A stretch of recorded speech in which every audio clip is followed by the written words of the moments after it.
Suti ni suti, ama suti ni Lugo. Suti ni Lugo. I was the one who was doing the marketing. Yeah. So you go to this school, some you'll get, some they'll tell you, maybe we'll call you. Don't call us, we'll call you, you know that? Yeah. Yeah, so... If you were to do a partnership again, what would you look at? I think I'll look at personality more than even the talent that you're bringing, because that is what is important. That's what I consider most. And then, of course, the talent. What are you bringing to the table? Yes.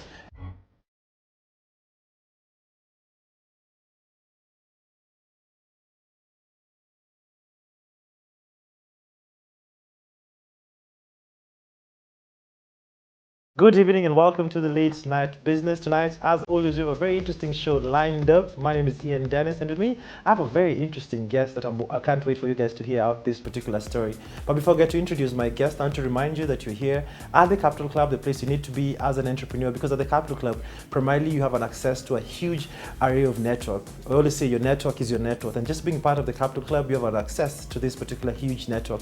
Also, I want to remind you that two of my books, one, Food for Thought and Business Conquest, are actually out at the Textbook Center. Go pick it out. And today I look very, very good. Of course, I know I look so good. And I'm looking so good courtesy of Lugo Collections. If I was a Luo, I'm a Luo. That's why Lugo collects soon. And with me I have the founder today, Mr. Maxwell Konguka. I didn't want to get that wrong. Karibu sana, welcome to the show. Asante sana. Looking as dapper, so not much. Yes. Suti ni suti, ama suti ni Lugo.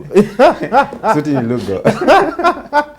Just to start our conversation, yes, I have a quote here, and it says, initiate movement before dwelling in self-regulation. And I emphasize it much further. Taking action and making progress is crucial, as spending too much time analyzing and self-regulating can hinder advancement due to overthinking. Yes. Maybe this quote, how does it apply to you? Or maybe how has it applied in your business or business life? Well, this quote, when I look at it, it's sort of like, businessmen should not overthink. When you get an idea, you just execute it. There's a quote that they say in business, a little too late might be a lot late. So if you wait too long, maybe the idea might pass you. And maybe in your entrepreneurship life, how long do you usually take from just having an idea to executing? Normally.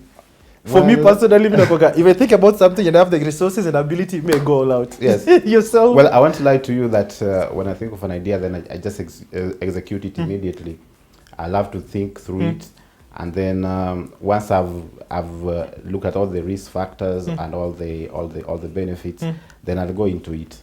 Yes. Well, and we'll get into it much deeper, because I know I may want to emphasize. But Karibu to the show. The first question I like starting all my conversations. What exactly are you most grateful for today? Well, I'm grateful first for today to be hosted by you.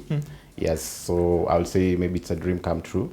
Yeah, because when I look at my journey, it's taken me, I didn't know, maybe one day I'll be sitting with you like this. So I'm grateful for the journey. I'm grateful for the time that we're having together. Yes. Karibu sana. Asante. I had the opportunity to have a conversation with you and also visit your store, check out the production. Yes. And you're taking me through this interesting story that you've been through. Yeah. Maybe just to start off this conversation, maybe you can take me back. Growing up, did you have any particular entrepreneurship influences within your family, or how was it growing up? What aspirations did you hold? Well, I don't have any background in terms of the family members.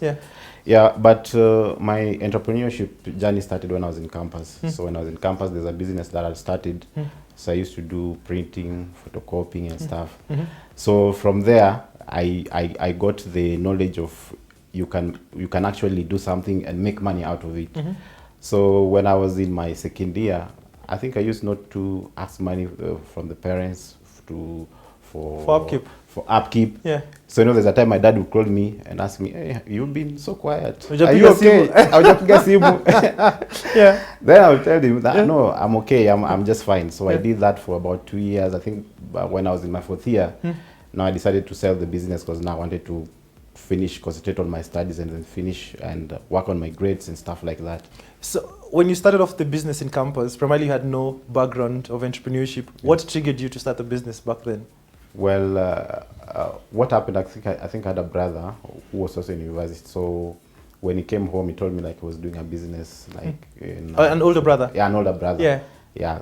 So when I looked at into that, I think I got interested in that, and then I think there's a time I went to visit him in he was in Moi University, so I saw like he had a printing machine, a photocopying machine, so that really interested me. So when I went back, I got a machine and I started doing that business. So it was an opportunity that your brother did. Yes, I think so. In as much as there was no entrepreneurship in the family line, but I think through my brother also, I think I would say there was a bit of it.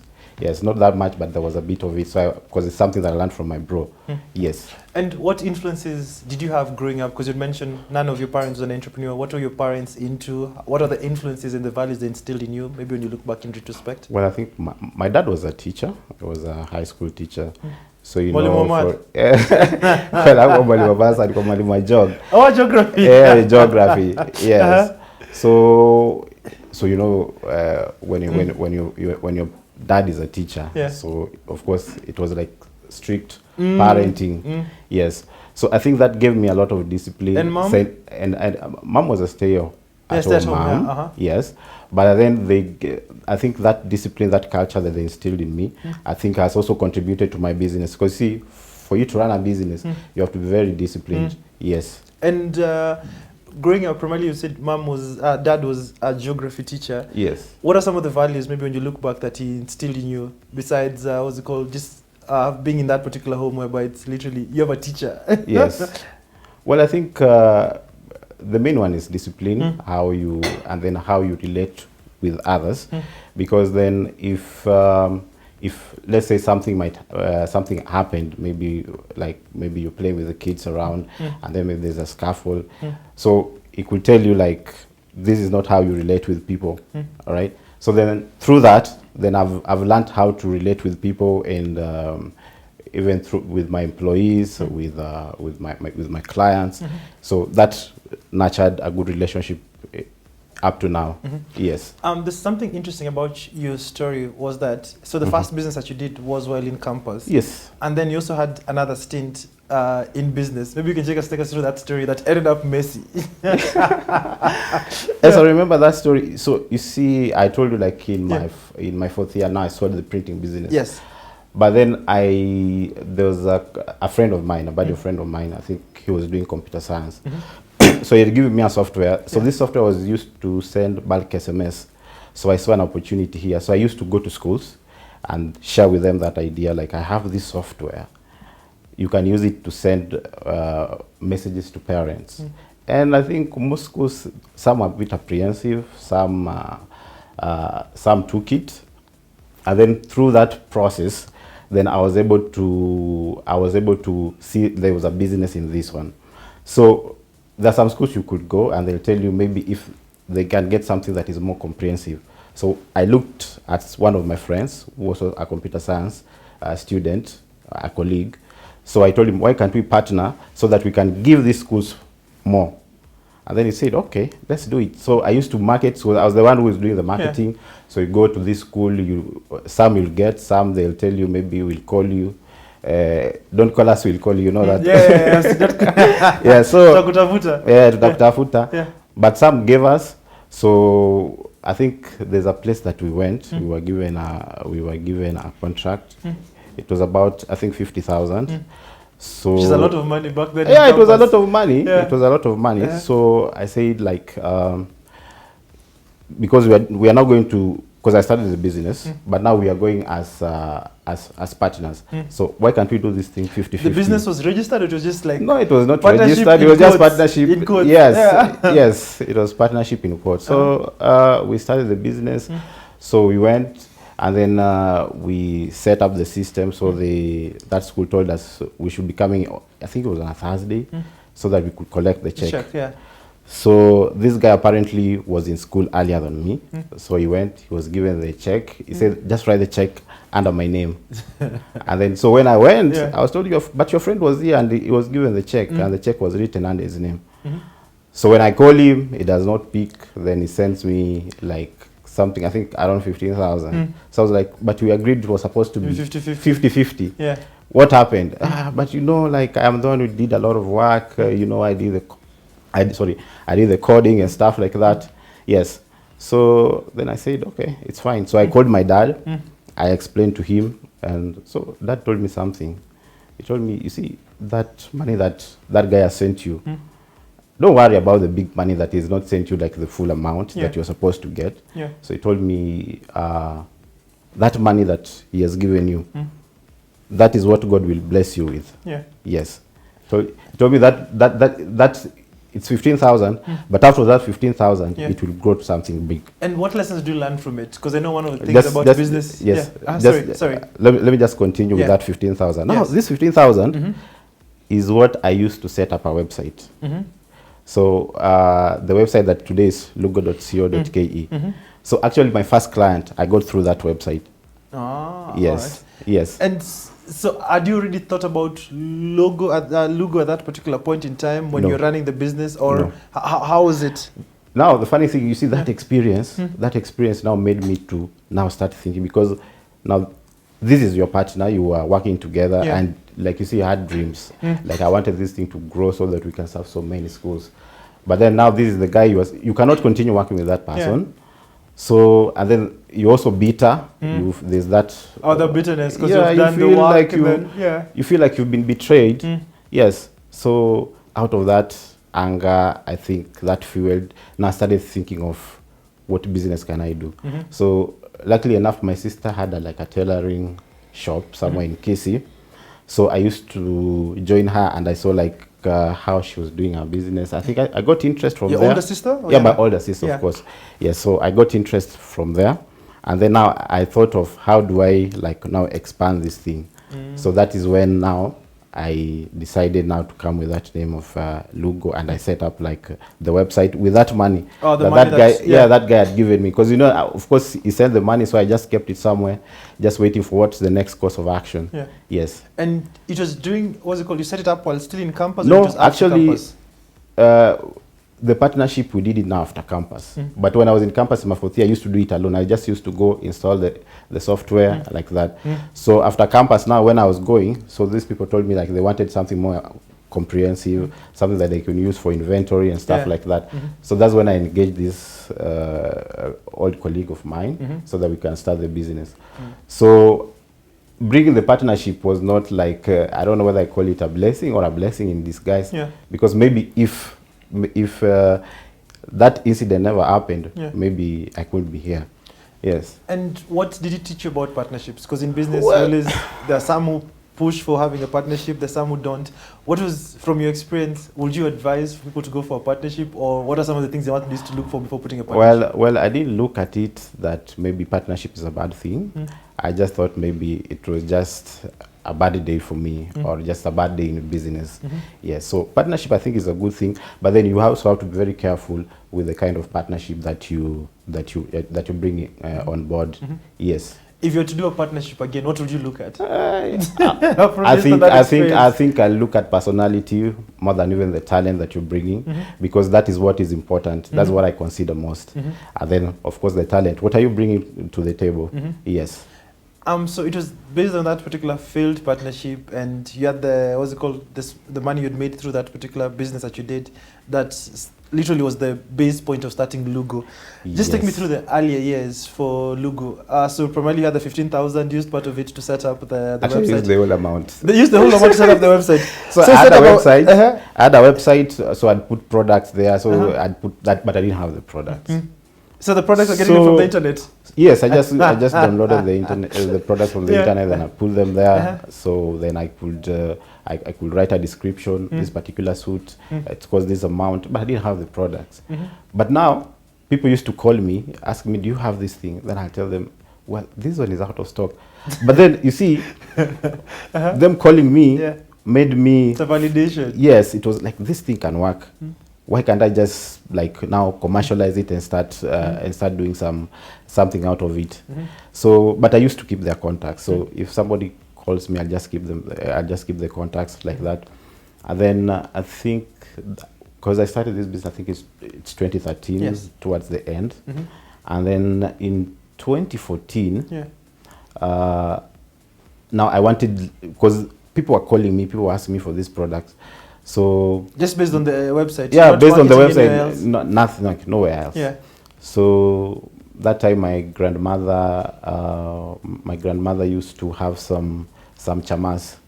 So she took a loan of 20K and she gave me that amount. You'd asked for her, or no, I just told her like I wanted to do a business because see I've left campus. Yes. And I've not secured a job yet. Yes, so I told her like I would like to start a business. Yeah. So if you can help me get a loan, because and then that 20K, and then also that time I sold my laptop. I think around 20K, so I had like 40K. So I decided. They say come and buy and buy. Let's go all in. Let's go all in. Yeah. So I went online. I started looking for I started looking for tailors who could do suits. Then luckily I got someone called me like, you can come and work together. So I'm a tailor, but you can come, you can use our space to do your business. So that's how I started now getting a space in town.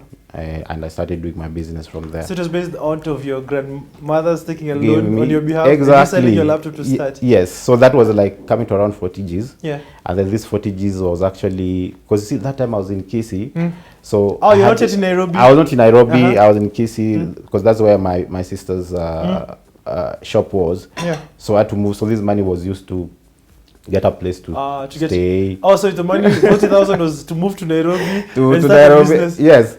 So it was just a series of events. And what made you be so courageous to make this move? Because primarily you're in university in Masinde Muliro. Yes. You finished campus, you don't have a job. Yes. And then grandmother's taken a loan on your behalf. You've taken the risk on you. You've sold your laptop, and you're coming to Nairobi. And can I tell you something just before the story of my grandmother? It's a very interesting story.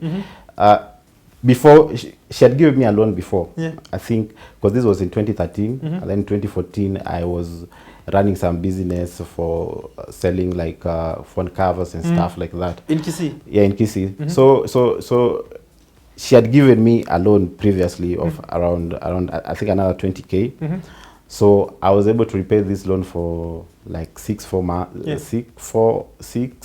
months there. I think it was halfway. And then something happened. I lost money, like everything. It was stolen, like I didn't have anything. So I couldn't pay.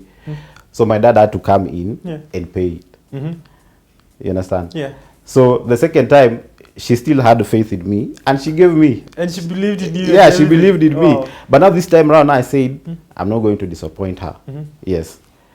So when you came to Nairobi for the first time, how did you now start maneuvering around? Because you're in the city. Was it the first time you're coming to the city? No, it wasn't the first time. But your first time was coming to stay? Yeah, now I was coming to stay, and I was not coming to stay with anyone. I was just coming to start from zero. Yeah, so I had a cousin of mine, so I told him, get for me a house in Nairobi. I'm coming to Nairobi in a week's time. So out of this money, I was able to send him money. So he got a house for me. And then when I came to Nairobi, so we went and bought like the basic stuff to just start staying. And then, so during this process, a guy who had seen my number online, like I was looking for a tailor, called me and told me, I have a shop in town. Now, instead of me coming working for you, why can't you come? We work together. So you can just bring your clients to my to my tailoring shop. Yeah. So and that's what I exactly did. So that was the beginning of Lugo. That was the beginning of Lugo. And just paint for me a picture of the earlier years. So literally it is you coming from Kisii, your grandma giving you a small loan, selling your laptop, coming to the city for the first time with only 40,000 shillings. Yes. And then meeting a tailor to start. How did you get your first clients? Well, now it's also interesting. You see, my first client, the ones who used to call me and ask me, do you have this particular product? I used to tell them, right now it's out of stock. So once this guy called me, so I went to his workshop, and I saw it was a nice workshop. It was a place we could set the business. So I called one of the clients that had called me. Some were not picking, but I called this one, and they told me. So I told him, right now I have a shop, and if you don't mind, you can visit and see the work that we do. Yeah. Then he told me, actually, I'll be in town like by around 12. So he came with his suit. He told me, if you can produce this suit like this, so he selected the fabrics, then I'll give you work. So we did for him that suit. It was ready like in 3 days. And then when he came, he was very delighted because it was like just the exact fit. So from there, he was able to give us, I think, an order of, it was around between 5 and 6 suits. Wow. Yes. That's the first client. That was the first client. And you know, 40,000, you've used it to pay rent, you've used it to do what? As in, you have nothing. Maybe the amount you have is less than 10,000. Yeah.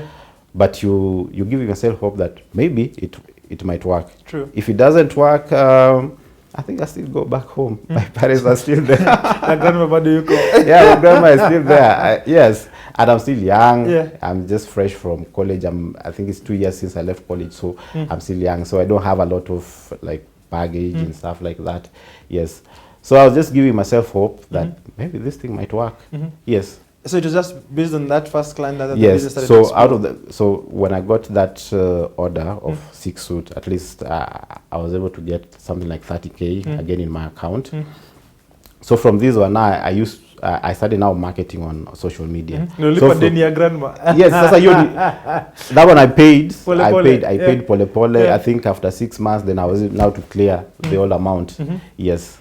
Interesting. So family literally came through for you. Yeah, family literally came through for me. Yeah. So I started with this small workshop, and then after I think 1 year, so I called my dad, because you see, my dad was not so sure about this kind of business, because he used to tell me, I used to tell him I want to start a business. Then he told me, you see, you can't just move from campus and then you want to set up a business. Yeah. Yes.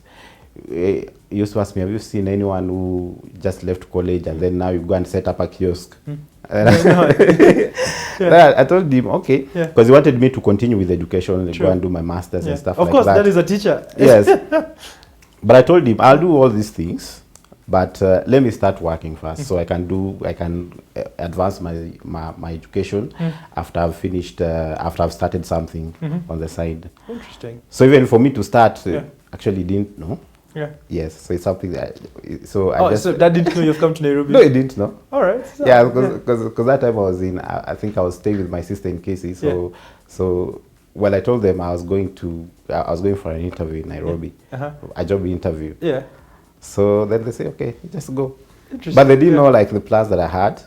Yes. So after 2 days, they could call me. How was the interview? I told them I'm still waiting for their response.